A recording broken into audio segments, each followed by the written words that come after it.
Mental Health Monday on Radio City Talk with Mick Coyle. Radio City Talk. My name's Mick. We've got Jake Mills in the studio from Chasing the Stigma. Jake, great to see you. And you. It's been a while, hasn't it? It has been a while. You've been busy. I have. I've been busy doing Mental Health Monday shows. Right. You've been busy doing conferences, events, trophy presentations. Yeah, a lot. Whilst we're on that, just to kind of straight up congratulate both Jess Gallier and Claire Milford Haven, who are friends of the show, for both winning awards at the Merseyside Women of the Year Awards for the stuff that they have been doing around mental health. We at Chasing Stigma sponsored an award for Lifetime Achievement Award as well, which actually went to 3 different women who have both been dedicating their lives to helping others. But it was great to see how many people there talking about mental health and, importantly, services that they've created as a result of experience and horrific experience that they both had to endure, and done something good out of that. So yeah, it's just it's brilliant to see them actually be recognised for their work. Brilliant stuff, absolutely. And do you get a ticket for that as well? Yeah, I had to buy one. Got a nice meal. It was the main was salmon, which I thought was a bold decision, but it was good. It was very nice. Jake is with us from Chasing the Stigma. Jake sets up the Hub of Hope. Let me take you back. Rewind. Let's go way, way back to the year 2017 when you launched the Hub of Hope. Happy birthday to the Hub of Hope. Yeah, 2 years this week is it's unbelievable, really. So the Hub of Hope kind of was just an idea in my head, which kind of came about from the amount of people who come to me asking me for help. People who had heard my story of kind of my living with depression and a suicide attempt, and kind of what happened then was that my story just got picked up and just went out in the press, which we see quite a lot, happens quite a lot, where people's stories are shared and then suddenly it's in newspapers or television or radio. And what I kind of didn't appreciate at the time of that was how many people would then come to me and ask for help because they see somebody who's come through it and got through that other side and think, well, this is a person who'll be able to help me. And the reality is I didn't know what to do. I wasn't an expert on myself, never mind anybody else. And it was kind of that idea of how many people just don't know where to turn for help. And we wanted just to do something about that. I almost feel guilty for kind of taking credit for the Hub of Hope because it's such an obvious, easy, simple idea, just bringing together support in one place. So when people go, where can I go? And you were going, I don't know. Lots of different places. You thought, well, if we could set up a database which people could access, they could type in their postcode, say where they were, and they could find services close to it. It seems like a really simple answer. It is. And I suppose my kind of, I was a little bit naive, or not naive, but just unaware of the amount of help that was available. So it wasn't so much that I was thinking, I don't know, there's loads of places. I was thinking, I don't know of any places. And I was saying to people, go to your GP.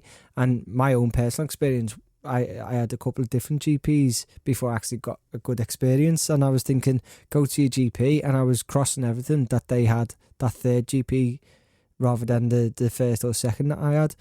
And then it was only kind of from working within the sector and learning a lot more that I started to realise that there was a lot of help available.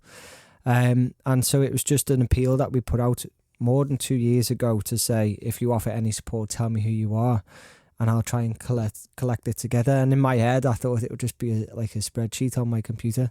And it was just the amount of people who came forward and said his support, that we thought, well, okay, let's do something about that. But it's great, actually, and every week on the programme now, whether it's Gallier House, whether it's Liverpool Football Therapy that were on yesterday, if it's Talk Liverpool, if it's James's Place and the new tech service that they're launching, if it's James's Place as a whole, if it's Paul's Place, if it's Life Rooms, the award-winning Life Rooms in Walton, in UBED College as well. We've got one in Southport. There are loads of different places and loads of different types of places. Do you know the numbers in terms of the number of people who've tried to access the Hub of Hope, who've accessed the Hub of Hope in those 2 years? Because those presumably are a number of people who, on behalf of themselves or someone they know or care deeply about, have thought, right, I need to get some hope and I'm going to turn to you. Yeah, so we do know that since we launched it in July 2017, there's been over 40,000 unique users with over 170,000 unique page views. Not only that, the Hub of Hope now is a vital resource for the likes of Papyrus, who use it on their Hope line, Samaritans, Mind. We've got NHS Trust, emergency services, prison services, job centres. So, for example, the Northwest Ambulance Service now, they use that on, so paramedics will have it on their phone. It's a vital resource. Now, those numbers may seem small in the grand scheme of things, but what we've got to remember is that one, they're unique users, and two, we haven't had a penny to spend on any advertising or publicity campaigns at all. So 40,000 or more than 40,000 unique users across the country has been based on word of mouth and people actually seeking their help and support. What we do know as well is that people are accessing it, the majority of people are accessing the Hub of Hope by searching for the Hub of Hope. They are finding it because they've heard about it. And it just shows that actually, you know, with that kind of campaign behind it, what we would be able to achieve to get it out to all those people. It's the biggest of its kind in the country. And it all just started because we just wanted to do it.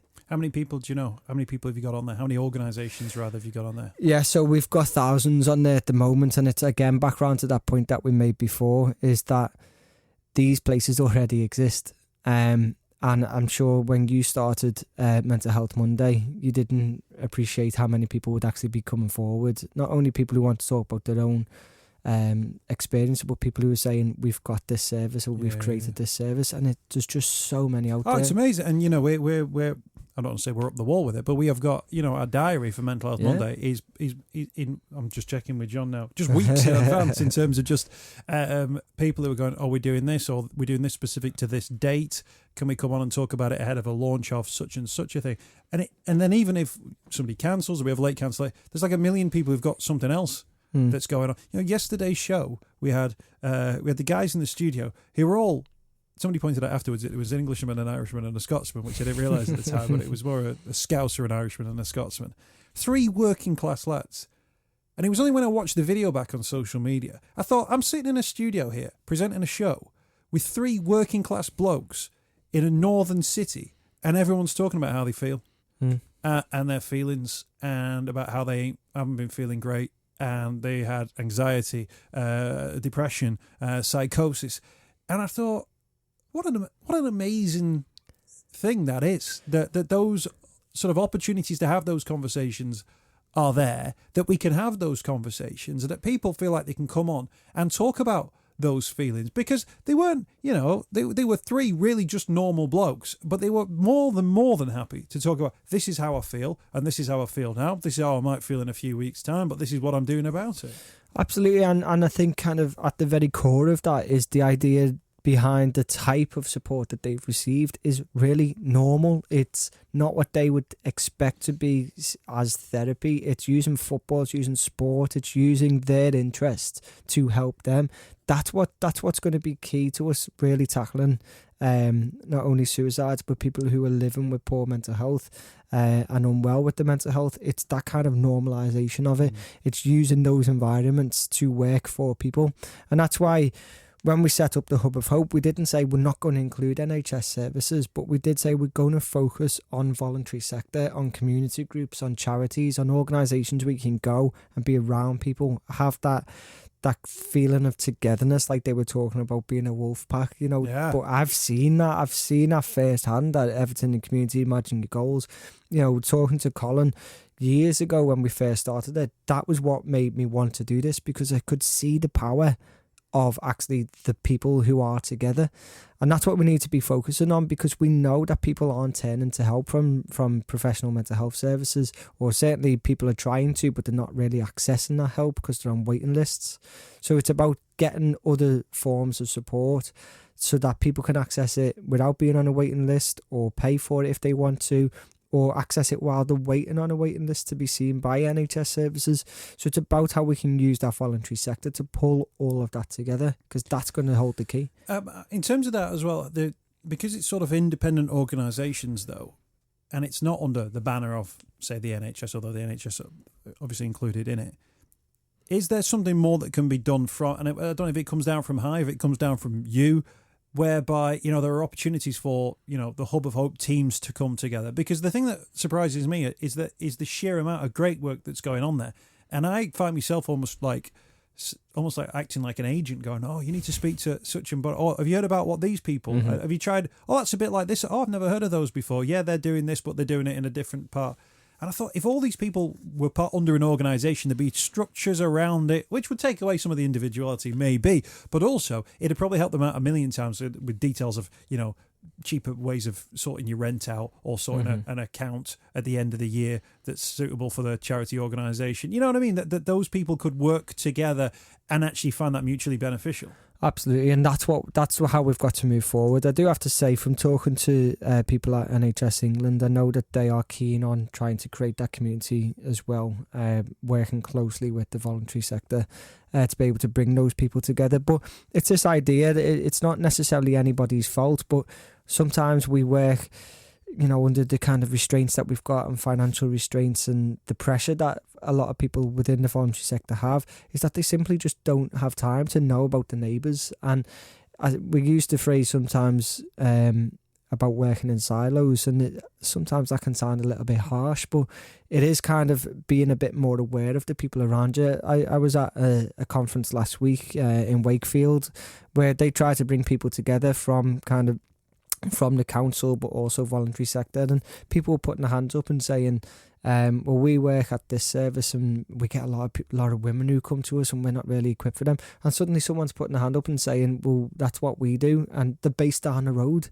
but they didn't know about each other. Like, we've got to be working more closely together to understand. But in the, you know, if you're in an operation and somebody starts losing a load of blood, and then going, oh, we're losing a load of blood, and not knowing that actually the blood clinic was 2 doors down, you go, we'll just go to the blood clinic 2 doors to go and get the blood. Yeah. Whereas actually in the mental health world, you think, oh, right, oh, well, this is what we do, but we don't do that thing. Somebody else might do that thing. Exactly. It's about the knowledge around it. And it's not trying to be an expert on everything. You don't have to. And that's what we're trying to do. So, you know, having the Hub of Hope and the success that it has had, because it has been unbelievable. You know, it is an organisation, it is a product that has been run by one person in the kitchen, and it's winning national awards and being used by NHS and stuff. That's you, isn't it? By that is, yeah.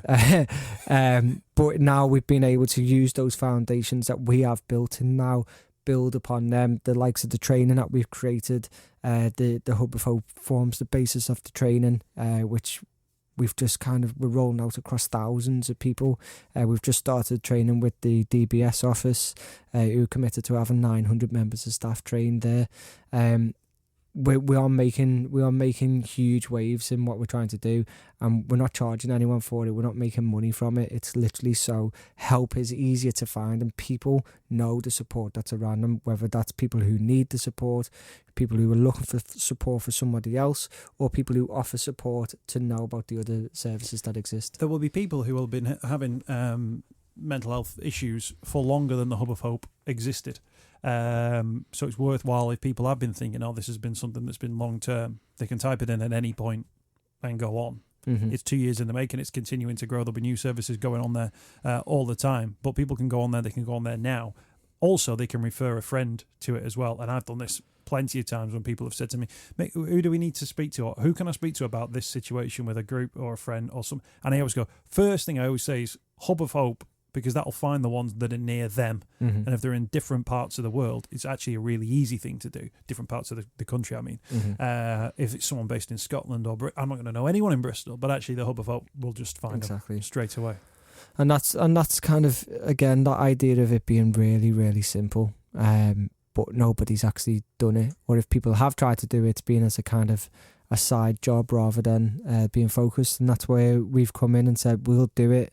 All right, we don't have money, but look what we've achieved by doing it without money. So now we're seeking that funding to secure the future. Liverpool Football Therapy with this week's guest on Mental Health Monday with Colin and the team. There's a video now on social media and the podcast is available now, Mental Health Monday, episode 118 at Radio City Talk for the latest on that one. Their Liverpool Football Therapy football matches, football training sessions are going to be taking place at Netherton Goals, and they're going to be up and running from the end of this month. But the social media at LiverpoolFT_ is where you can find all the information. That's at LiverpoolFT_ Listen back, you'll hear that the lads involved are just really, really normal people, and you can obviously be part of that if you want and you think that might be helpful to you. If not, head to the Hub of Hope. You might be able to find organisations close to where you are. That's hubofhope.co.uk, or use the app. It'll automatically find your location if you want it to. Yeah, you can do. Or just type in your postcode. You can do. And we're looking at updates to make that even easier. And also you can filter your searches depending on what it is that you're looking for. Brilliant. Jake, congratulations on 2 years of the Hub of Hope. Thank you very much. Mental Health Monday every Monday. Mental Health Monday with Mick Coyle. Radio City Talk.